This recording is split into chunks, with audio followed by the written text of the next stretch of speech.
Okay. Building to, kuya. Ano yung katapat niya? Anong building? Castle building. Castle. Matibay naman yung building na yun. Matagal naman. Araw-araw pala maririnig yung N-word. Oo, no? Ito po yun. So, ang gym natin yung dalawa. We have anytime fitness po sa 5th floor. Kaya lang doon ba, may monthly plan. So, may coach din kayo. Ito po.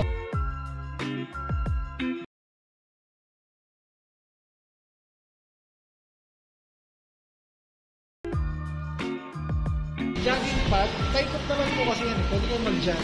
Sa floor. Maganda kasi mahangin sa pag-jogging eh. Ito yung sa fountain.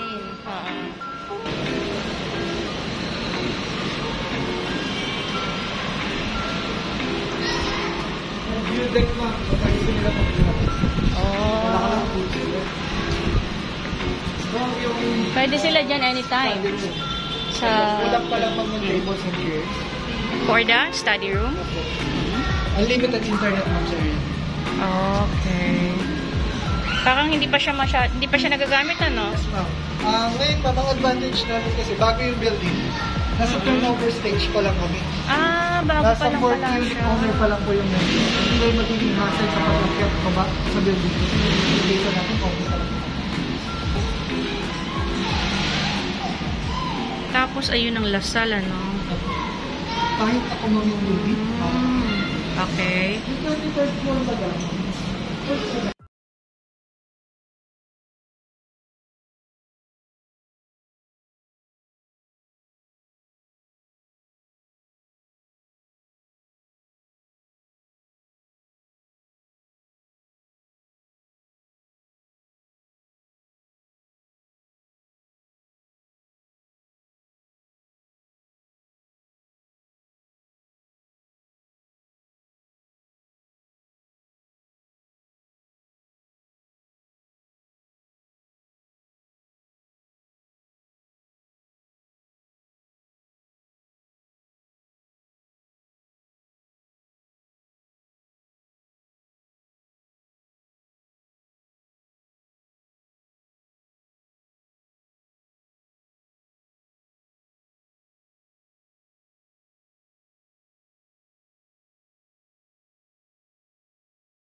Ganda na naman kasi dito, pag after quality daw, just baka gusto nyo itong bumili.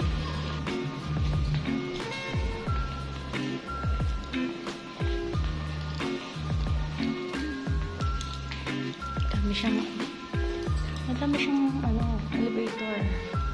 Kaya hindi... Natin ma'am siya, dalawang zoning. High zoning na apat, low zoning na apat din. Mid, then corner. So halos na ito apat na fire exit. Ang baba din na dito ma'am sa 4th floor rampa. Granatan po kayo. Pinaka-dulo. 4th floor. Dito na lang. So we're in 33. Pero kung Makati. Ang night view maganda ma'am ito. Makati. Pero kung sa corner, Makati view.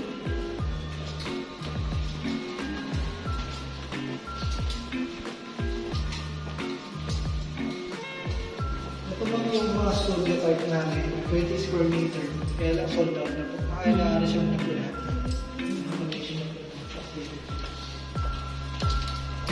Ito yung service elevator. By the time, hindi po nilalagay yung gamit na pag-amuyan. Nakadiretso yan sa ground floor. Access. I-activate po namin yung ground floor. Pwede rin po siyang gamitin access para sa mall. Diretso May mall. parking din ba dito? Pay parking tayo madam 4 to 7th floor. Apat na floor, pay parking po yun. Kung si ma'am naman po may dadalan sa kanya, like yung dati niya, pwede mo yung mall kasi sa gabi wala. Kasi mall na pala sa... Info nila po kasi hawak ko rin po ang sa high security. May nakaano na So, occupy. by the way, ito pong nakikita niyo mga device na yan, 22 pieces per floor. Yan po is prepaid Wi-Fi. From amenity hanggang roof deck, abot po yan. Every floor po kasi may device. So pag nag-subscribe ka dyan, 30 pesos per day kay Globe, 1.5 per month, I think. Yan po yung naging usapan before. Subscribe kayo through GCash. So pwede kayong 3 days, 1 week yung subscription, nasa inyo po. Ang speed po niya, gigabyte per second. So mas mahal, mas mabilis pa po siya sa Mbps. Ayaw po nila ng prepaid Wi-Fi naman. Meron naman tayo sa unit, naka-ready na fiber ready na po yun. So plug and play na lang Sila yung mag-a-apply. Okay. Pero ang advantage nito ma'am ng prepaid, any part ng building, as long as mula sa may community ang gabot check, working pa rin yung prepaid Wi-Fi.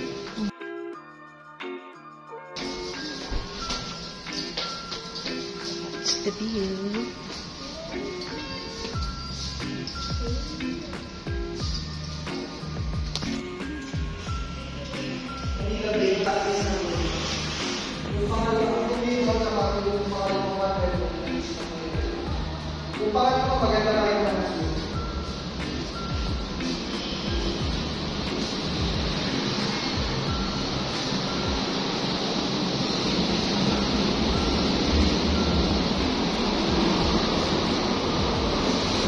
Bear as in. So, bear na ito. Hanggang po. Alam po dito hanggang maximum na. Tapos, ang turnover po namin, may split type, nakasama, aircon, and then may water heater, tapos yung orange which is Nice view. wala po yan. Very good. Ganda naman ng view.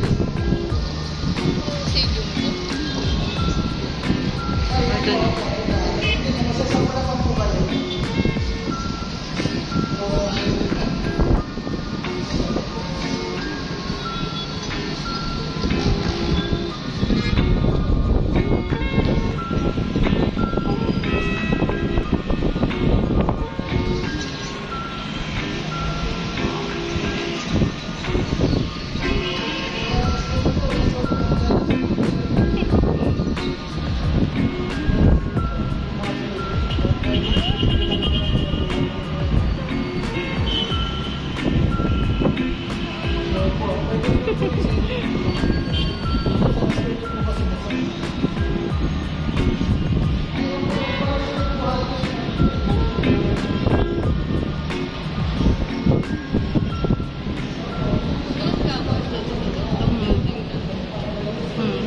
Kakalula.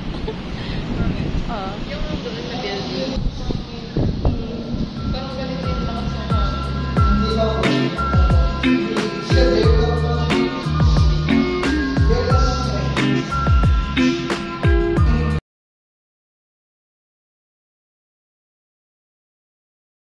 Ano to? Magkano? 27. Tapos monthly dues, mas mababa.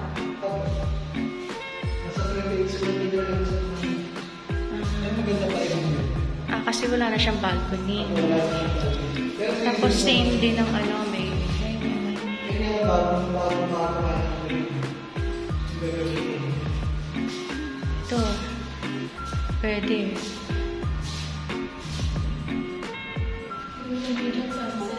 Maganda yung view.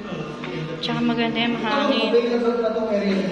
Yung dalawang one bedroom pa lang naman ang meron. Yun nga lang. Total of 20. 27,800 Kasama rin monthly dues. 27. Kasi...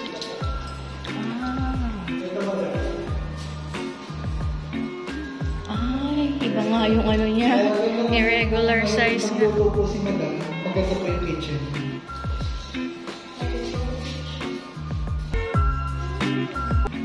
Yun nga, irregular size nga siya. Nasa 24,200 kasama na po yung